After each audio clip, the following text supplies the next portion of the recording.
Assalamualaikum warahmatullahi wabarakatuh. Alhamdulillah wassalatu wassalamu ala Rasulillah wa ala alihi washabihi wa mawalah. Asyhadu an la ilaha illallah wahdahu la syarikalah wa asyhadu anna Muhammadan abduhu wa rasuluhu la nabiyya ba'dah.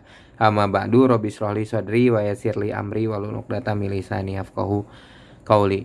Mudah-mudahan bacaan kita bersama pada video kali ini, dalam pembacaan kitab ini, pahalanya senantiasa mengalir kepada guru-guru kita, khususnya musannif ini kitab, juga kepada guru-guru yang sudah mengajarkan kepada kita berbagai macam ilmu. Mudah-mudahan para beliau senantiasa ada di dalam rahmat Allah, senantiasa mendapatkan kebaikan di dunia dan akhirat. Amin ya rabbal alamin. Mari kita lanjutkan kembali pengajian kita ataupun pembacaan kitab Riyadul Badiah ini, masih dalam bab istinja. Faslun, adapun ini pasal, yajibul istinja'u, maka diwajibkan istinja, bersuci, min kulli kharijin, apabila ada sesuatu yang keluar, minal kubuli, dari kemaluan yang di depan tempat pipis, awid duburi, ataupun juga kemaluan yang di belakang, itu adalah tempat untuk buang air besar. Inkana najisan, apabila najisnya ataupun yang keluarnya itu, kita lanjut sini, walau wasa, khususnya di dalam tempat najisnya ada di sana, walau wasa, ataupun juga kalau misalnya sudah keluar ya, walau wasa itu jadi kemana-mana gitu ya, tapi kemana-mana masih di sekitar tempat keluarnya, mahalla khurujihi, dari tempat keluarnya, wa yajuzu ayyastanjia, dan dibolehkan beristinja itu. Jadi istinja ini hanya wajib dilakukan apabila telah buang air kecil ataupun juga buang air besar gitu ya, yang keluarnya itu najis dan bisa urat aret gitu. Kalau urat aret bahasa Sunda ya, jadi kemana-mana gitu kotorannya. Nah kalau misalnya kayak kentut gitu, itu tidak perlu istinja ya, karena kan nggak kelihatan jenis najisnya, nggak ada tuh, anginnya kan bukan najisnya. Tapi kalau misalnya udah keluar pipis, misalnya cairan ataupun benda berupa najis, nah itu jadi harus istinja ya.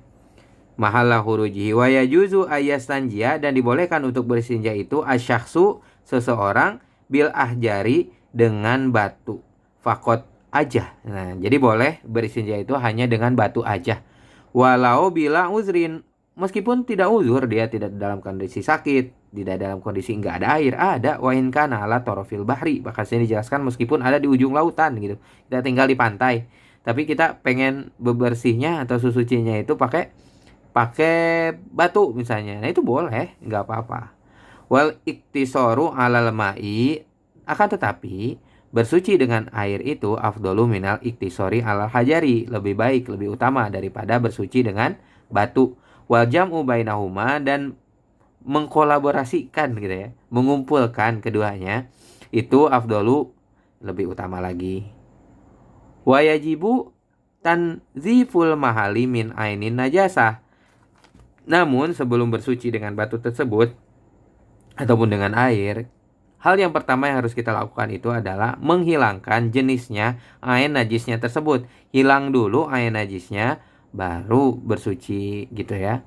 Wasariha anis tinja, dan juga kita harus menghilangkan bekasnya ketika istinja ini, bil ma'i, baik itu dengan air. Fa ini stanja bil hajari, akan tetapi kalau misalnya kita bersucinya itu dengan batu, afia anil asaril kolili aladzi la yaziluhu ilal ma'u. Nah itu dimaaf apabila masih ada bekasnya sedikit gitu ya, karena karena memang harus ada air. Nah airnya nggak ada nih gitu ya misalnya.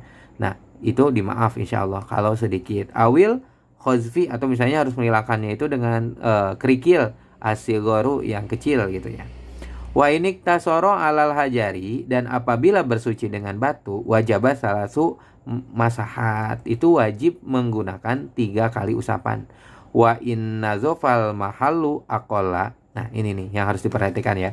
Apabila misalnya bebersihnya itu hanya udah 2 kali aja udah bersih, nah meskipun cuman 2 kali udah bersih, maka harus tetap disempurnakan menjadi 3 kali. Sekali udah bersih, tetap kalau pakai batu itu wajib 3 kali usapan. Min hafa'il lam tunazifuhu, kalau misalnya tidak bersih juga asalasu, setelah 3 kali menggunakan batu ternyata tidak bersih, wajaba ayyazida 'alaiha hatta yunazifahu, maka harus kita tambahkan usapannya sampai benar-benar bersih hilang bekasnya, hilang najisnya. Fa inna dzofahu biwitrin, apabila misalnya 5 kali udah bersih nih, jumlahnya ganjil, lam yazid, gak perlu ditambahin lagi. Udah aja kalau 5 kali, udah aja 5 kali, udah langsung berarti beres nih sesucinya atau bersucinya istinjanya. Lam yazid alai syai'an wa inna dzofahu bisyaf'in, dan tetapi misalnya nih udah 6 kali baru bersih.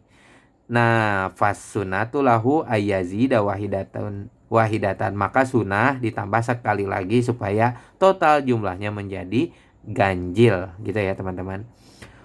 Wa biqaumi maqamil hajari, dan di tempat mohon maaf nih saya ngejelasin yang ini agak sedikit berhati-hati. Silakan untuk bertanya dengan para asatidz ya supaya bisa lebih jelas penjelasannya. Jadi misalnya si batu ini bisa diganti juga dengan kula fil istinjai kula jamidin, dengan sesuatu benda yang padat gitu ya. Tohirin dan juga bersih. Khosinin khosinin yang apa ya khosinin ini ya? Khosinin itu artinya yang kesat gitu, permukaannya kasar. Yaklau aini najasati, untuk yang bisa mencabut gitu ya, mencabut, menghilangkan jenisnya si najis tersebut, misalnya kakhorikotin, misalnya seperti kain gitu ya, atau daun. Nah itu boleh tuh, benda padat permukaannya kasar, nah mau digunakan untuk membersihkan gak ada batu, misalnya kayu gitu, nah itu boleh. Tapi penggunaannya harus seperti batu tadi, 3 kali usapan, baik satu batu 3 sisi digunakan misalnya, atau misalnya 3 jenis batu. Wasurutul istinja'u wallahu a'lam. Insyaallah kita lanjutkan di video selanjutnya. Mohon maaf jika ada salah-salah kata. Wa'afu minkum. Assalamualaikum warahmatullahi wabarakatuh.